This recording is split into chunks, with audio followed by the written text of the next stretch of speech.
guys, Wax with Ironman 4x4. Today I'm going to show you how to install our Ironman 4x4 classic bumper on the front of a Land Cruiser 100 series, which also fits on the front of this Lexus LX470. The year range for this bumper is 1998 up to 2007, or if you want to remember it like the year I started college to the year I was asked to stop.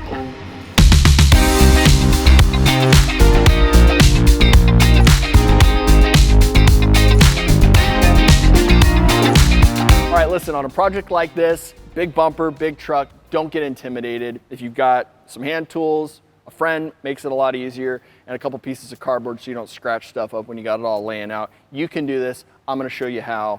Okay, hood's up. We wanna pop these two clips off. We have to pull this little trim piece out. So grab a body clip removal tool or a flathead screwdriver. There we go. Set these aside. There we go. That's what that clip looks like. This one was already broke. I did not do that. It's not my fault. Oh, and something else. He's a little low on blinker fluid. That's half, that's a quarter. So I'd say a little less than an eighth. So we need to go pick some of that up. Another great little trick to help keep you organized, I do this a lot, is grab a piece of foam or cardboard. And if you want to be super high speed, you can get a Sharpie and kind of draw a schematic of where all your hardware is going to go. Or if you've got a fairly good memory, you can just take a knife, make a couple little cuts, and start laying everything out in order. And I try to work, top to bottom, left to right. So we're going to start pulling out, fender liner screws. I'll lay those all down on each side. It really helps keep things organized, but it keeps it all together too, because at some point you're going to leave all your screws and clips and bolts on one side. Somebody will come through the shop and kick them, or you'll kick them, or it'll just roll away. So this keeps everything together, and it guarantees that that exact fastener is going right back where it came from. All right, we need to pull these little metal shrouds over the headlights. These are all Phillips screws. You got 1, 2, 3 here, 3 on the other side. You've got that guy here, and then 1 right here on the front. So a total of 5. So we'll start spinning those guys out. I just set my foam up here, so that big one's going right there. This guy's going down a little lower, and I'll put my top 3 right above.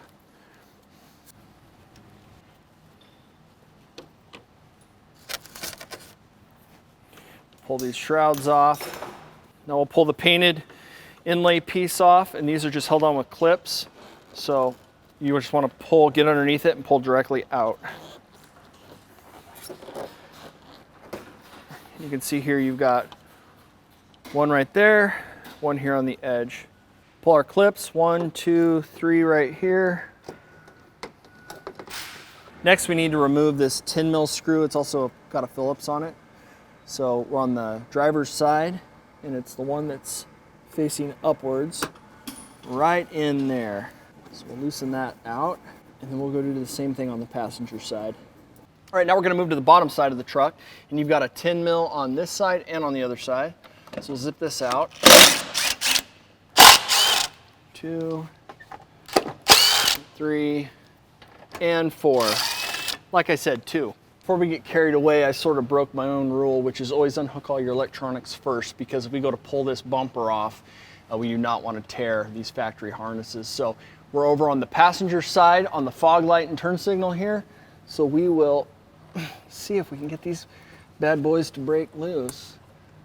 Same thing over here, twist, counterclockwise. We'll do the same thing on the driver's side. Okay, I think this bumper shell, or skin, whatever you want to call it, is ready to come off. So nice and easy. If you have a buddy, that works too, but I don't have any buddies right now. Just an enemy. He's holding the camera. All right, we will take this foam piece off. It just comes right out. All right, to get the crash bar off, grab a 14 millimeter socket. You've got 2 here and 2 here right on the front of the frame horns. I always like to start with the bottom. Cool. The other thing too is don't worry about spinning these things out, because you've got these hooks here, so it's gonna hold it to the frame horns. It's not gonna fall down and hurt you. All right, one little finishing touch we like to do is I'm gonna tape all this off, take a razor blade, get here in this valley, cut this tape out so we got a nice line, and I'm gonna paint all this section black. That way when your bumper's sitting here, if you can see back in there, you're not gonna see all this faded, dirty blue. It'll just look black, really ties it in nice, makes it look extra clean.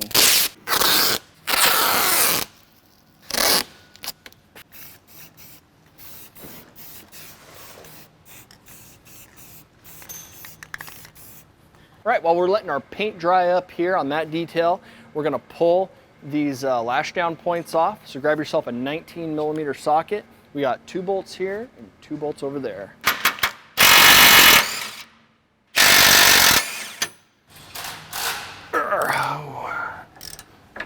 Somebody did their work, right? That thing was on there. All right, so I got our hardware kit all laid out. Bolts are assembled. Flat washers, split washers, nuts and bolts. We've got crush sleeves. We've got these adapters here. This guy's for your license plate, but it was designed for Australia. So if you're in Australia, this is gonna work amazing. If you're not, you do not need this. And the paper instructions also come in the hardware kit, so have that handy because those are kind of a nice reference. All right, so you got these 2 crush tubes or crush sleeves. They look like that. What we're gonna do, you can take a screwdriver, you're gonna slide it. There's this front hole on the bottom of the front frame horn. Stick your screwdriver up there, take this crush sleeve, drop it over your screwdriver, guide it down, super awesome like. All right, so as we lower this crush sleeve into place over the screwdriver, grab yourself like a zip tie or something. I'm gonna put my zip tie through the top hole on the frame horn there, drop it down through and out the bottom. There we go. As long as it doesn't fall out, it's fine. All right, we'll drop the other crush sleeve in on this frame horn, and then once those are all hanging, we'll grab our winch tray, we'll hang it there, drop those big long bolts through the top. All right, this is our chassis bracket, or our winch tray, and you can see here that these are socketed for the frame horns on each side, and you got them holes right on the top. So we grab this, and we lift it up, and make sure you don't smack those zip ties out of place. So we'll grab our 2 U-channel brackets that came in the hardware kit, and these are supposed to go in the same way that you've got these holes lined up here on the bottom. So you got these close guys here like that, one a little further away, so line it up like this. Face it with the flat side up, tuck that in my pocket, and then we're gonna put some up pressure. We will slide these guys back in there just like that. You want to try to line it up so you can see through the open spaces on the holes. Do the same thing on the other side. All right, so I got the screwdriver holding the crush sleeve in place. You can cut or slide that zip tie out of the way. All right, so we're gonna take our heavy duty washer. We're gonna set that right there. It's the heavy duty washer with the flats on each side. Move that harness out of the way. Then we're going to take our flat fender washer, set it on top of that. Take your bolt, come down through the top inside. Make sure you've got your crush sleeve going down that. Bring it all the way down as you drop your screwdriver out. Now you just got to play this game of lining it up. Then we're going to do the same thing on the bottom. We're going to take one of these big fat washers with the flats, followed by a fender washer, spring washer, and finally the nut. And we'll leave it loose.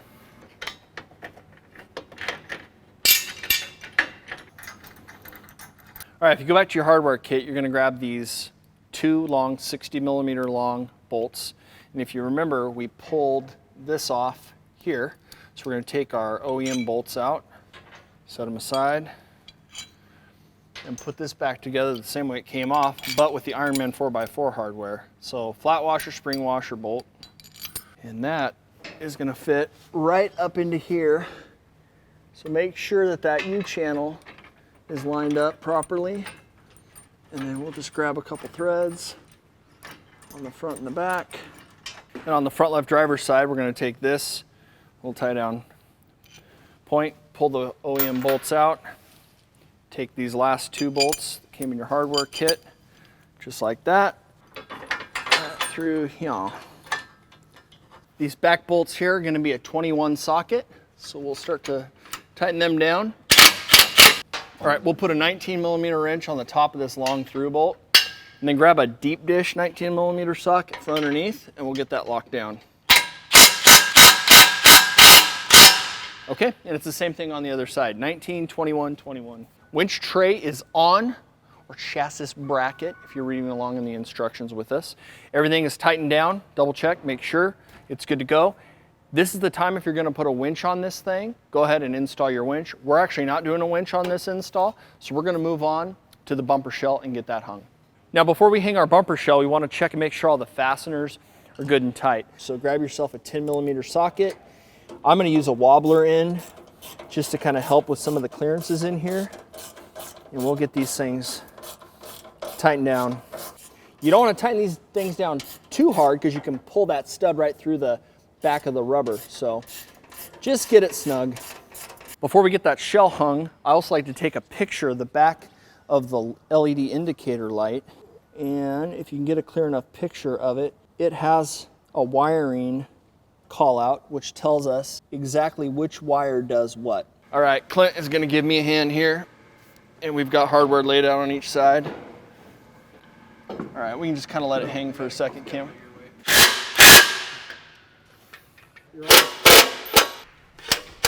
And smash cut. We're over here now at this lift because Jordan kicked us off the alignment rack. He asked us to realign our attitude, so we did. All right, let's get these trim pieces back on. So I'm gonna snap these bezels around our headlights. You snap in, and we will get that metal shroud that locks it in on top. And I know where the hardware goes because I laid it out on that foam thing. Hey, wanna know a secret about Lexus? They stole this idea from Toyota. Unoriginal. Now, this 10mm bolt with a Phillips head on it held in our other bumper, but I'm gonna put it back where it goes just so that it holds our inner fender liner and that clip all together. So if you want to use it, do it. All right, now we'll get this center plastic trim piece back on. That clip drops down into here.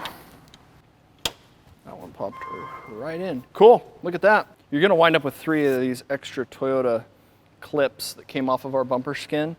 So we're just throwing our takeoffs away, but I'm gonna hang on to these. These things are valuable little factory clips. So throw them in your glove box or your center console so that the next time you break one, you've got it. I've got the bumper shell set exactly where I want it. I've got all my spacing aligned. I've also double checked to make sure that my grill opens without touching the hoop. And so what I'm gonna do is I'm gonna lock all this down now. And since we are not installing a winch on this, I've got room. I'm gonna get my drill gun in here. And I'm going to drill out the pinning bolts. We'll install those pinning bolts. That way, if you ever pull the bumper shell back off, when you go to put it back on, you don't have to worry about realigning everything. You just throw those pinning bolts right back in. It locks it right to where you left it. You actually have 2 pinning holes on each side, one on the top right there, and there's one down low. So since I don't have a winch in this tray, I can get my drill gun in here. I'm gonna drill these out on the truck, which will be easier, then we won't have to pull the whole thing apart and put it back. But if you have a winch, mark these with a paint pen right in here and then further down underneath that bolt. Then you can pull it off, drill out the holes, then put it back on, run the bolts in. So, all right, the last 4 bolts you have in your hardware pack are these pinning bolts. So you can see here, I've drilled my holes, 2 on each side, and I will get that one through there. Flat washer, spring washer, and the nut. And then we can just lock those bad boys down. And we'll do all 4 of them. And that is it. The bumper is set in place. All right, we got the bumper fit. Everything is locked down. Our bolts are tight. Last piece, we need to put this little splash guard on. So unwrap that, comes in a separate wrapped up cardboard piece. And you're gonna have 5 of these hardware setups. And actually, I'm gonna go in the center here because then I can let it hang while I grab my other bolts. All right, you got 3 13s in the front and 2 in the back. So grab yourself a wrench or a socket and get them locked down. Last thing we need to do is wire up our lights on our bumper, and then we're done. Now on the fog lights, I want to keep my factory fog light switch on the Lexus. So I'm just gonna clip the plug off the end and just splice it right into the fog lights. These are LED fogs, so no issue there at all. On the indicator lights, you've got a choice between ambers and clear bright white. This is what the back of your indicator lights are gonna look like. You've got your 4 wires here. Ground, bright white, amber, and DRL or daytime running light. So you can wire these up however you'd like to. I'm just gonna wire into the factory harnesses. Good to go. The last point I would make is get yourself a multimeter. Anytime you're doing any wiring, these things will save your life. My hearing felt a little off. 0.02, it's within spec. Bumpers on the truck, it looks great on this LX470. It's full of a bunch of great features. It's got that 2-piece design where the winch tray bolts directly to the strongest point of your vehicle, which is the chassis. Then the bumper shell bolts to that. You've got crumple zones. These are crash tested, pedestrian safe. You've got these great overriders if you need to give somebody a push off of the road without dinging up your bumper. Super strong design. It's ready for that winch if you want to put a winch in there. You've got great access for your clutch handles. We've got some holes up here if you want to mount some lights up there, like some 7 or 9-inch rounds. You got your built-in LED fog lights, super bright LED indicator turn signal lights. This is a great option for these trucks. If you want to check it out or buy one, go to Ironman 4x4America.com and we can help you out over there.